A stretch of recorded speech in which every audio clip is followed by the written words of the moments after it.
Hello everyone, and welcome to a critical discussion for your UPSC Mains GS Paper 3. Today we delve into the complex and ever-changing nature of terrorism in India. While cross-border terrorism from Pakistan remains a persistent threat, India now faces increasingly diverse challenges from within its hinterlands and the resurgence of historical movements like the Khalistan ideology. Understanding these categories and their specific dynamics is crucial for any UPSC aspirant. To effectively analyze, we can categorize terrorism in India broadly into three types: cross-border/state-sponsored terrorism.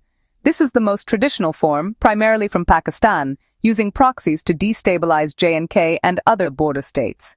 The Mumbai 26/11 attacks are a grim example. Ethno-nationalist/separatist terrorism, predominantly seen in the northeast and historically in Punjab, driven by demands for greater autonomy or secession.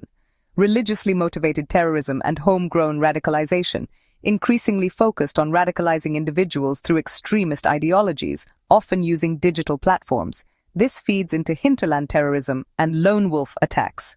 Key examples: 26/11's Mumbai attacks, northeast insurgencies. Historically, terror incidents were concentrated in border states. However, in recent years, we've seen a disturbing growth of hinterland terrorism. This refers to terror activities in major cities and non-border areas, far from traditional conflict zones. The motivation here often shifts from direct external sponsorship to homegrown radicalization and the exploitation of local grievances. Key characteristics: low intensity, high impact, attacks designed to create fear and disrupt daily life in urban centers. Diffuse networks, often involving smaller, more decentralized modules, making them harder to detect. Local logistics, relying on local resources, safe houses, and sympathizers rather than complex cross-border chains. Why it's growing: increased connectivity, rapid urbanization, and most critically, the widespread use of digital platforms for radicalization and communication. Examples: recent arrests of terror modules in cities like Bengaluru, Hyderabad, and Pune. Examples: recent arrests of terror modules in cities like Bengaluru, Hyderabad, and Pune. The internet has become the new frontier for terrorist organizations. Digital radicalization is a grave concern, especially regarding hinterland terrorism.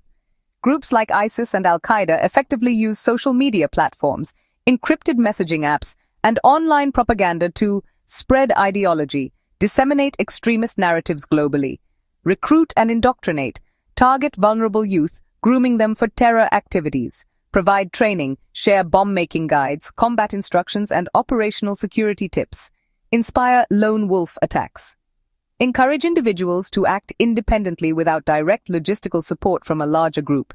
This makes detection incredibly difficult. Key point: the anonymity and reach of the internet allow for radicalization without borders, posing a unique challenge.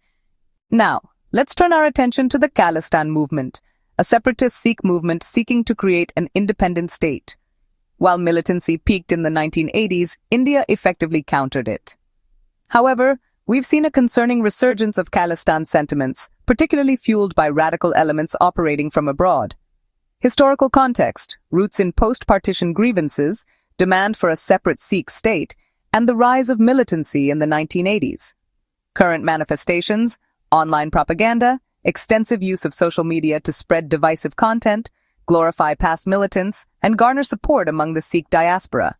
Foreign funding and support from certain elements in countries like Canada, UK, and the US, often under the guise of human rights or religious freedom. Radicalization of youth, attempts to radicalize younger generations, particularly online. Targeting of Indian assets. Abroad, incidents like the attack on the Indian consulate in San Francisco show an intent to create diplomatic friction. Key challenge: balancing freedom of expression for the diaspora with countering radicalization and extremist funding. Tackling these diverse threats requires a multi-pronged approach. For hinterland terrorism and digital radicalization, enhanced cyber surveillance, counter-narratives to extremist propaganda, community engagement programs, and robust intelligence gathering on online activities. For the Khalistan Movement, diplomatic engagement with host countries to curb extremist activities, freezing of illicit funds, strict monitoring of online content, and promoting inclusive narratives within the Sikh community in India. Overall, strengthening police forces, faster intelligence sharing, de-radicalization programs, and addressing socio-economic grievances to prevent recruitment. Key point: a whole-of-government and whole-of-society approach is essential to secure India's internal peace. India's internal security landscape is complex, requiring constant adaptation. By understanding the categories of terrorism, the specific challenges of hinterland threats and the Khalistan Movement, and implementing comprehensive countermeasures, we can safeguard our nation's peace and integrity. Thank you for watching.